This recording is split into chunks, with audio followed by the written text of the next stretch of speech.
Kembali lagi bertemu dengan saya Puspita Dewi Wulaningrum dalam mata kuliah Komunikasi Bisnis. Untuk pertemuan kali ini kita melanjutkan materi mengenai rapat bisnis. Jadi di dunia bisnis tidak akan pernah lepas dengan kondisi kita harus melakukan koordinasi, kita harus berdiskusi dengan orang-orang lain, maka biasanya akan difasilitasi dengan rapat dalam konteks bisnis di sini. Rapat sendiri merupakan bentuk pertemuan dua orang atau lebih di suatu tempat, baik di dalam maupun di luar kantor, untuk membahas hal-hal yang berkaitan dengan kegiatan bisnis.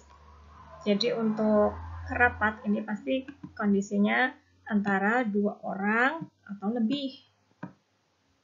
Ada di suatu tempat, bisa di luar, bisa di dalam, jadi bisa outdoor, indoor, tergantung nanti rapatnya konteksnya bagaimana di antara dua orang itu atau lebih, dan mereka akan membahas hal-hal yang berkaitan dengan bisnis. Itu adalah rapat bisnis.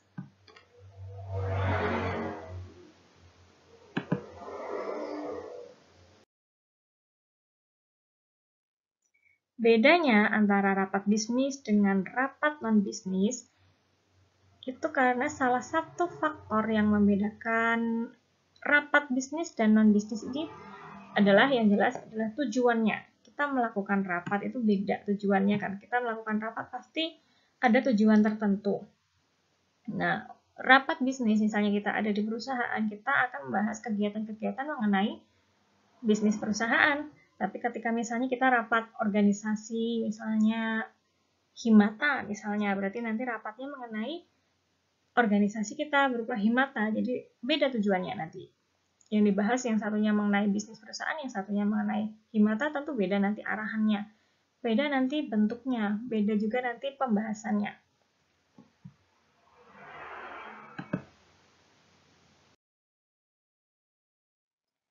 Nah, tujuan dari rapat itu macam-macam ya, tapi umumnya tujuan yang pertama itu berbagi informasi antara satu orang dengan yang lainnya, nanti akan memberikan informasi-informasi tertentu.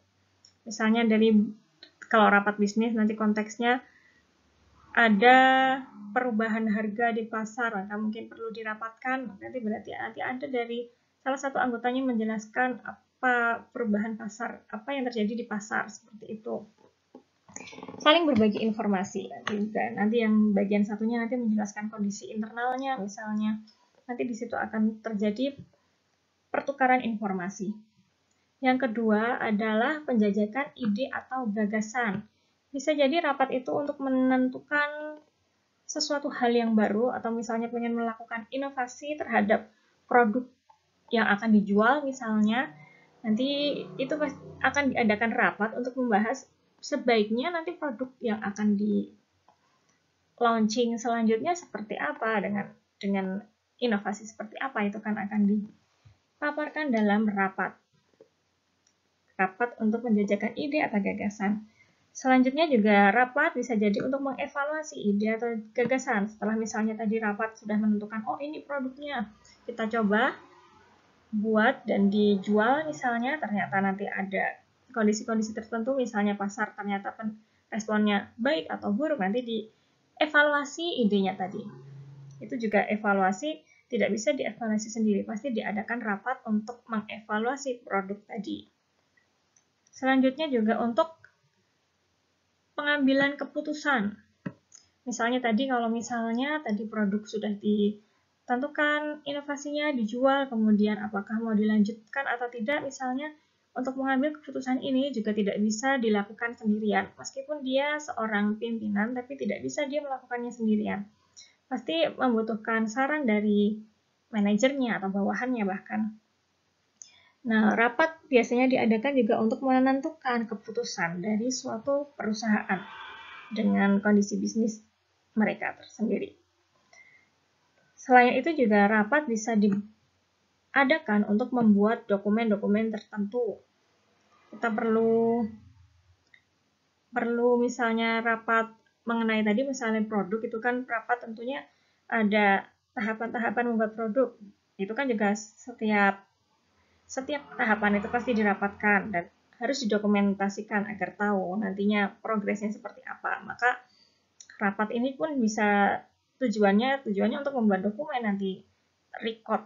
Jadi kita tahu recordnya nanti dari produk, untuk menentukan satu produk itu langkahnya tadi kita sudah melakukan rapat A, B, C itu sudah, agar tahu nantinya, biar nantinya juga untuk mengevaluasi lebih mudah.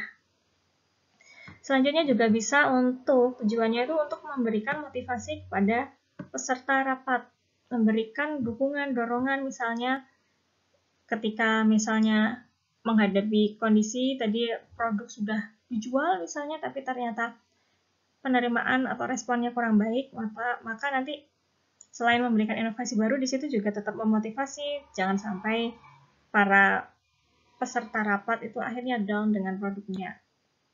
Dimotivasi dengan langkah untuk memotivasi ini kita lakukan dalam rapat. Jadi rapat banyak sekali tujuannya, ini hanya beberapa contoh dari tujuan rapat.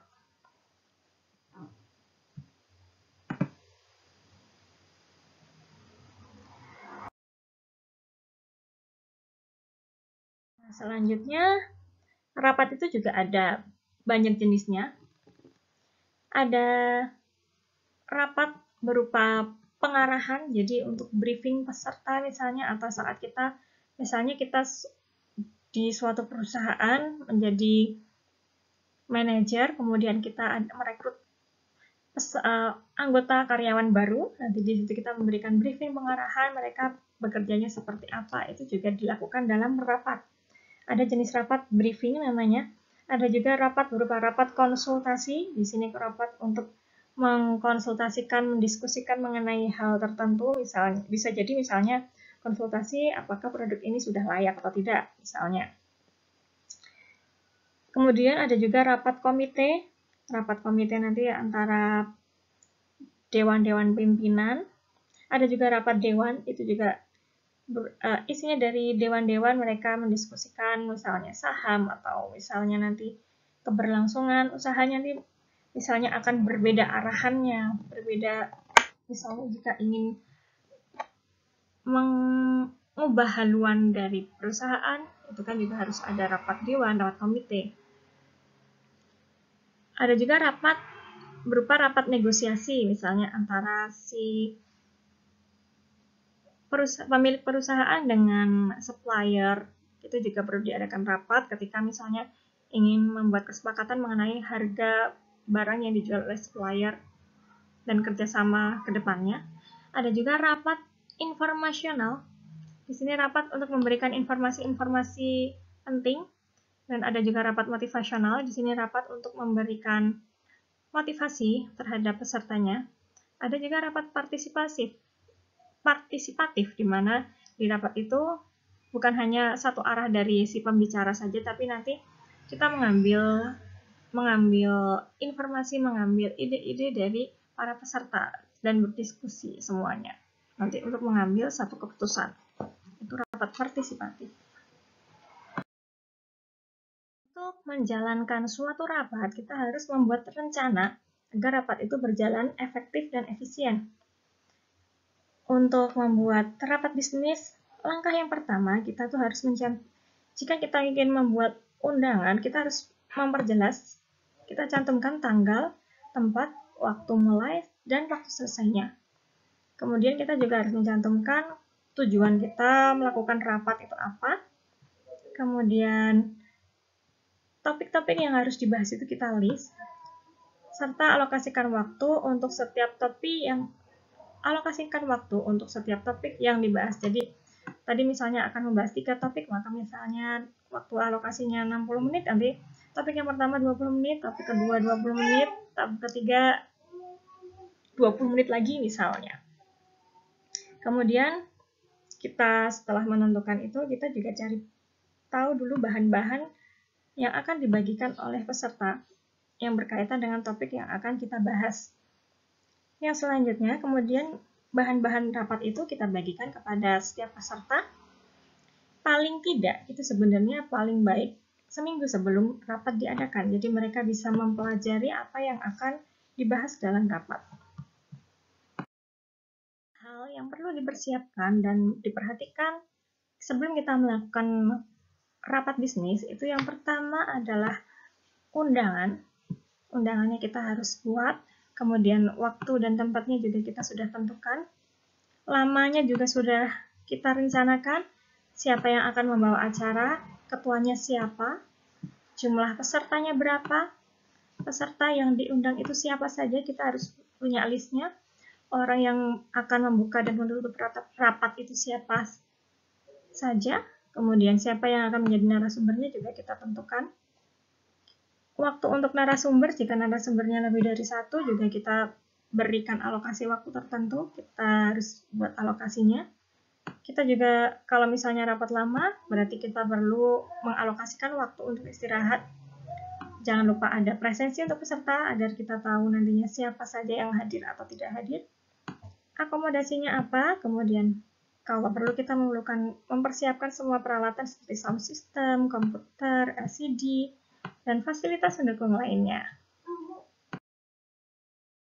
Pada saat melaksanakan rapat bisnis itu tujuan bisa tercapai dengan efektif dan efisien sebenarnya ditentukan oleh tiga komponen yang biasanya sangat menentukan apakah rapat itu efektif atau tidak. Yang pertama itu adalah dari panitianya.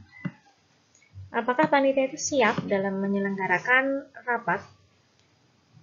Jadi kesiapan dari mulai jamnya, tempatnya, waktunya, materinya, siapa narasumber, semua sudah ditentukan di awal. Apakah dia siap? Apakah panitia itu siap? Ketika mereka sudah sangat siap, maka biasanya rapat itu bisa berjalan sesuai rencana. Tapi sebenarnya faktor yang lain juga bukan hanya panitia ya. Ada juga kesiapan narasumbernya.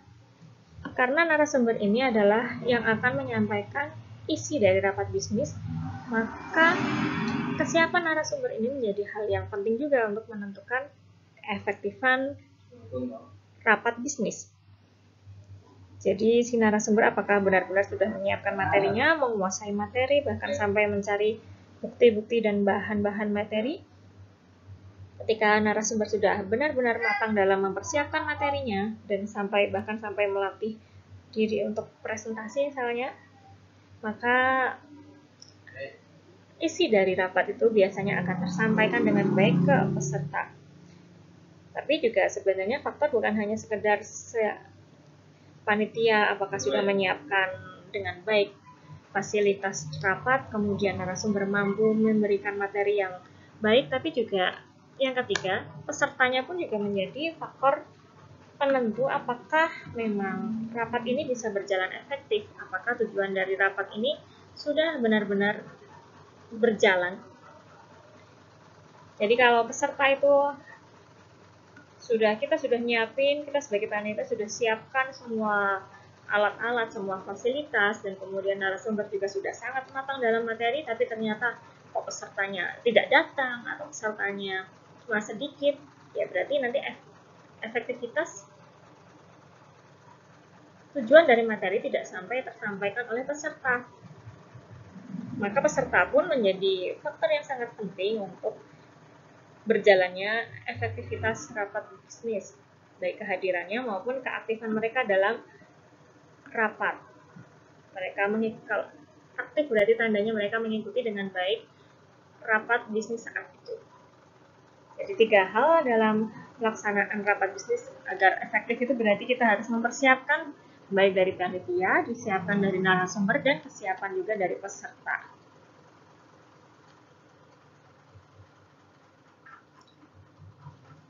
Lalu dalam pelaksanaan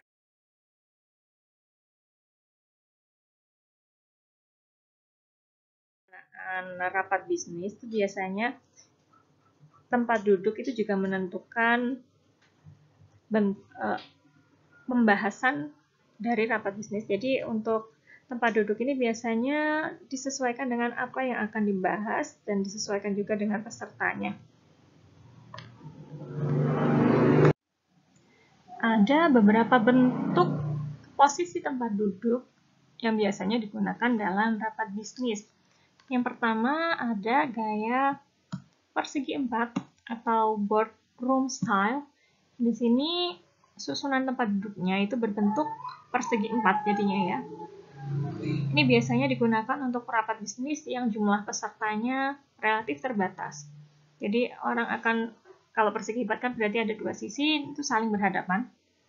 Nah, selain itu juga jumlah peserta yang terbatas ini juga akan dimungkinkan untuk interaksi yang intens dan lebih baik antara peserta. Jadi ketika kita hanya pesertanya terbatas dan memang membutuhkan komunikasi yang intens antara peserta, itu gaya persegi 4 ini cocok untuk diterapkan.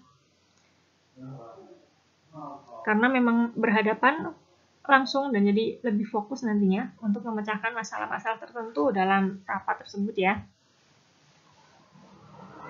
Kemudian ada juga bentuk huruf U. Jadi rapatnya berbentuk U. Ini biasanya digunakan ketika pesertanya itu lebih banyak dari persegi 4. Jadi nanti akan ada bentuknya U dan si pembicara atau narasumber ada di tengah, di bagian depan seperti itu menjadi fokusnya. Alat audiovisual ini dapat diletakkan juga di depan, jadi bagian depan. Jadi U kan paling belakang yang ujung U, kemudian di tengah-tengah gitu ada peserta dan di situ alatnya bisa diterapkan di sana, ditaruh di sana. Alatnya bisa digunakan nanti audiovisual, jadi mungkin kalau membutuhkan LCD, proyektor, itu bisa kita tampilkan di bagian depan seperti itu. Susunan tempat duduk yang berbentuk huruf U ini memungkinkan narasumber itu bisa jadi lebih nyampan, lebih leluasa, lebih mudah melakukan pendekatan bagi dia dengan peserta. Jadi peserta bisa fokus melihatnya dan dia juga bisa melihat secara tatap muka dengan mereka, dengan si peserta. Dan peserta kan berarti nanti ada di berbagai sisi, jadi pembicara atau narasumber bisa melihat dari segala sisi, bisa memandang ke segala sisi. Nah, ini biasanya pesertanya jika lebih banyak dari persegi 4 tadi ya, kita bisa menggunakan huruf U. Selanjutnya kita juga bisa menggunakan gaya ruang kelas. Ini lebih besar lagi pesertanya. Jadi layaknya kita kuliah itu, jadi pembicara atau narasumber ada di bagian depan, kemudian di belakangnya semuanya tertata seperti ruang kelas. Jadi di sini memang sasarannya pesertanya banyak. Bahkan kalau di rapat bisnis bisa jadi misalnya karena dia harus audiensi ke masyarakat, berarti nanti bisa jadi ratusan orang. Nah, ini lebih baik bentuknya dalam bentuk seperti gaya ruang kelas, di mana pembicara itu ada di depan dan dia berhadapan dengan peserta yang tertata rapi di depannya, seperti di dalam ruang kelas, seperti itu.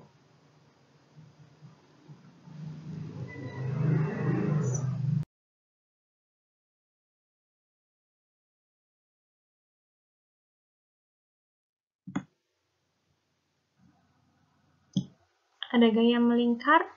Gaya melingkar ini berarti ini agar kalau misalnya tujuannya ingin memberikan interaksi yang baik antara narasumber dengan peserta, di mana pesertanya juga cukup terbatas, tapi juga tidak sangat sedikit. Kalau sangat sedikit biasanya menggunakan gaya persegi 4, tapi kalau terbatas, tidak terlalu banyak juga tidak terlalu sedikit, kita bisa menggunakan gaya melingkar seperti huruf O dan si narasumber berada di tengah-tengahnya. Jadi dia bisa berkomunikasi dengan semua orang yang ada di, semua peserta yang ada di lingkaran tersebut. Nah, biasanya ini digunakan ketika ingin mengulas atau mengulik mengenai ide atau gagasan tertentu yang biasanya misalnya ingin mengembangkan produk atau berinovasi terhadap produk atau bahkan mau mengalihkan produknya menjadi produk yang lain misalnya, kita kan membutuhkan ide-ide yang brilian dan juga dalam dari orang-orang atau peserta dari peserta rapat ya. Maka dengan lingkaran ini biasanya akan lebih efektif untuk kita mengadakan rapat dengan mencari ide-ide seperti itu. Ada juga gaya chevron. Jadi gaya chevron ini gaya di mana rapat itu dalam bentuk V seperti ini. Nah, gaya ini biasanya memberikan keleluasaan bagi audiens atau peserta untuk dapat lebih memusatkan perhatian pada si narasumber. Sedangkan gaya modifikasi itu hampir sama dengan gaya V, hanya saja nanti di bagian tengahnya, di sini juga ada susunan pesertanya, misalnya di bagian tengah seperti ini. Jadi V dengan modifikasi, atau gaya chevron dengan modifikasi. Ada juga gaya setengah melingkar, jadi setengah lingkaran, hampir mirip dengan U ya. Tapi ini lebih ke bentuknya melingkar, tapi hanya setengah. Ini biasanya memberikan keleluasaan bagi si narasumber untuk bisa berinteraksi dengan para pesertanya secara lebih dekat, lebih mendalam. Selain itu juga bisa memberikan ruang gerak yang cukup bagi audiens ketika pembicara menyajikan misalnya ada games. Jika pembicaranya membutuhkan mengadakan games, berarti dengan gaya O seperti ini, gaya setengah lingkaran seperti ini, peserta menjadi lebih leluasa untuk bergerak, misalnya mengikuti gamesnya, misalnya. Ada juga gaya kelompok. Jadi di sini biasanya ketika kita ingin membuat rapat dengan fokus group discussion berarti dari banyaknya peserta biasanya akan dikelompokkan jadi kelompok-kelompok kecil. Nah, gaya ini biasanya untuk membahas beberapa topik untuk dibahas di kelompok-kelompok kecil seperti itu.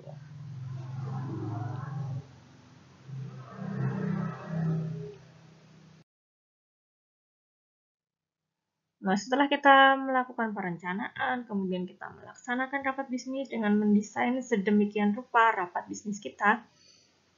Nah, setelah selesai, tidak hanya langsung sekedar selesai, sudah, kita tidak ngapa-ngapain lagi. Tidak seperti itu. Kalau di bisnis, kita juga perlu melakukan tindak lanjut dari rapat yang sudah kita lakukan. Harus ada follow up dari rapat bisnis itu. Nah, hasil rapat bisnis itu hendaknya didokumentasikan, jadi sebaiknya tetap ada recordnya, bisa dicatat, bisa direkam, dicatat notes-nya, nanti harus ada notulennya. Baik bisa dalam bentuk visual atau audio visual, atau dalam bentuk laporan.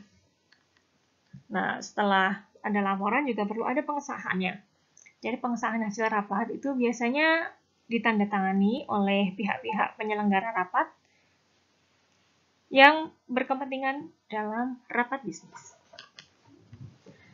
Nah, demikianlah yang bisa saya sampaikan untuk topik mengenai rapat bisnis. Jadi dari mulai penjelasan mengenai rapat bisnis, tujuannya biasanya apa, kemudian rapat bisnis itu jenis-jenisnya seperti apa yang perlu diperhatikan, sampai bagaimana kita merencanakan, melaksanakan, membuat desain rapat, sampai menindaklanjuti rapat.